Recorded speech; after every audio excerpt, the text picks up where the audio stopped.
Hi hello అండి, welcome back to my channel పద్దు express. ఎలా ఉన్నారండి? అందరూ బాగున్నారా? ఈరోజు ఒక హెల్తీ బ్రేక్ఫాస్ట్ చూపించబోతున్నానండి. హెల్తీ బ్రేక్ఫాస్ట్ ఏంటో తెలుసా? ఓట్స్తో ఉప్మా అండి. ఓట్స్తో ఉప్మా అని అనుకుంటున్నారా?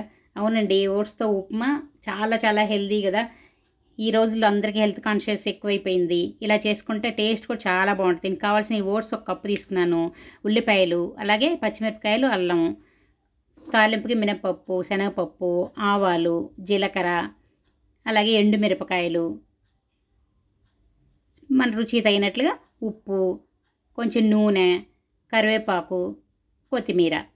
ఇప్పుడు దీన్ని ఎలా చేసుకోవాలో ఇప్పుడు చూద్దాం. చూడండి, ఇది చాలా చాలా హెల్దీ అండి. అందరూ తినొచ్చు, ఎవరైనా తినొచ్చు.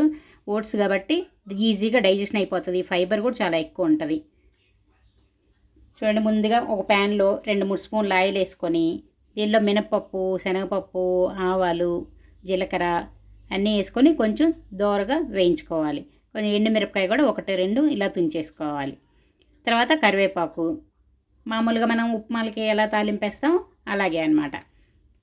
దీనిలోనే కొంచెం వేరుశెనగ గుళ్ళు వేస్తే పిల్లలు ఏదైనా ఇష్టంగా తింటారు. మామూలు ఉప్మాల్లో కూడా నేను కొంచెం వేరుశెనగ గుళ్ళు ఎక్కువ వేస్తానండి. పులిహోరలో అయినా వీటిలో అయినా పిల్లలు బాగా ఇష్టంగా తింటారనమాట. అవి ఉన్నప్పుడు అది టేస్ట్ కొంచెం ఉప్మా కొద్దిగా అటు ఇటు టేస్ట్ ఉన్నా కూడా ఈ పప్పులు ఉండేసరికి వాళ్ళకి బాగా ఇష్టంగా తింటారు. చూసారా, ఇవి కూడా కొంచెం వేసుకొని కొద్దిగా ఎక్కువే వేసుకొని కొంచెం వేయించుకోవాలన్నమాట. ఇది కొంచెం లైట్గా దోరగా వేగితే మీరు తినేటప్పుడు కూడా కొంచెం క్రిస్పీగా తగులుతాయి. ఇది చూసారా, అల్లం సన్నగా తరిగి అల్లం వేస్తున్నాను. అల్లం వేస్తే ఆ ఫ్లేవరే వేరండి. అవి ఫ్లేవర్ చాలా చాలా బాగుంటుంది కదా. చూడండి, అల్లం వేసుకొని ఇప్పుడు దీనిలోకి పచ్చిమిరపకాయలు, అలాగే ఉల్లిపాయలు, కొంచెం పచ్చిమిరపకాయలు వేగితే పచ్చిగా తగలకుండా కొంచెం వేగితే బాగుంటుంది అనమాట. ఇప్పుడు ఉల్లిపాయలు కూడా వేసుకొని కొంచెం రెండింటిని బాగా ఫ్రై చేసుకోవాలి. చూడండి, చక్కగా ఉల్లిపాయ కొంచెం మగ్గితే సరిపోతుంది అనమాట. ఈ రెండు బాగా మగ్గే వరకు ఉంచేసుకొని దీనిలో ముందుగా మనం మామూలుగా అయితే ముందుగా నీళ్లు పోసుకుంటాం కదా, దీనిలో ముందుగా నీళ్లు పోసుకోకూడదు. అది ఓట్స్ కదా, బాగా మెత్తగా అలా అయిపోతుంది. అందుకని ముందుగా ఓట్స్ వేసేసుకుంటాను. చూడండి, ఓట్స్ వేసుకొని ఈ తాలింపులో లైట్గా అలాగే ఫ్రై చేసుకోవాలి. చూడండి, ఇలా కొంచెం లైట్గా ఫ్రై అవుతుంది అనమాట. ఎందుకంటే ముందుగా నీళ్లు పోసుకుంటే మెత్తగా అలా అయిపోతుంది. ఇలా వేసుకొని కొంచెం కలుపుకున్న తర్వాత చూడండి, క్వాంటిటీ అందరికి సరిపోదు అనుకొని ఇంకొంచెం వేసుకున్నాను.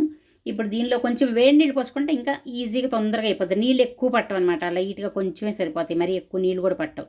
చూసారా, కొంచెం వేడి నీళ్ళు పోసుకుంటున్నాను. చూడండి, ఇవి పోసుకొని బాగా కలుపుకుంటే అంతే, దగ్గర పడిపోతే అసలు ఈజీగా చేసుకోవచ్చు. చాలా సింపుల్గా, ఈజీగా, అలాగే ఎంతో హెల్త్కి చాలా చాలా మంచిది. ఇది రోజు తిన్నా కూడా మంచిది. ఇది కావాలంటే డిన్నర్కైనా చేసుకోవచ్చు, బ్రేక్ఫాస్ట్కనే కాదు డిన్నర్కైనా చేసుకోవచ్చు.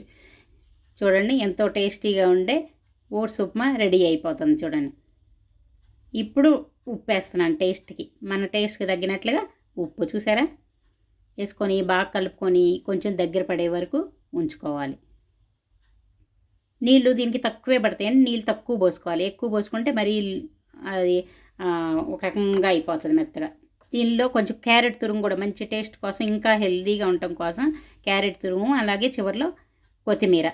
దీనికి కావాలంటే లాస్ట్లో కావాలంటే మీరు నిమ్మకాయ కూడా పిండుకోవచ్చు. చూడండి, కొందరు నిమ్మకాయ దీనిలో పిండి వేసుకుంటారు, కొందరు లాస్ట్లో నిమ్మకాయ తినేటప్పుడు పిండుకుంటారు. ఇక్కడ సరే తినేటప్పుడు ఎవరైనా పిండుకోవచ్చు అని చెప్పి నేను దీనిలో పిండలేదనమాట. మామూలుగా అయితే మేము ఇద్దరమే ఉంటే నిమ్మకాయ పిండేసుకుంటాము. చూడండి, టేస్ట్ కూడా చాలా చాలా బాగుంటుంది. టేస్ట్ బాగుంటుంది, అలాగే హెల్త్కి కూడా చాలా మంచిది. ఎలా ఉంది? మీరు కూడా తప్పకుండా దీన్ని ట్రై చేయండి. చాలా సింపుల్గా చేసుకోవచ్చు. ఈరోజు ఏం టిఫిన్ చేయాలా అని మీరు ఆలోచించే బదులు ఇది చేశారంటే చాలా ఫాస్ట్గా కూడా అయిపోతుంది. అందరూ హెల్త్ కూడా బాగుంటుంది దీనివలన. చూసారా, ఎంతో టేస్టీగా అంటే ఓట్స్ ఉప్మా రెడీ అయిపోయింది. మీకు నచ్చింది కదా, నచ్చితే లైక్ చేయండి, అలాగే మీ ఫ్రెండ్స్కి బంధువులు షేర్ చేయండి. ఇంకా సబ్స్క్రైబ్ చేసుకుని వాళ్ళు ఉంటే త్వరగా సబ్స్క్రైబ్ చేసుకోండి. మళ్ళీ ఇంకో వీడియోతో మీ ముందుకు వచ్చే వరకు సెలవు. Take care, bye bye.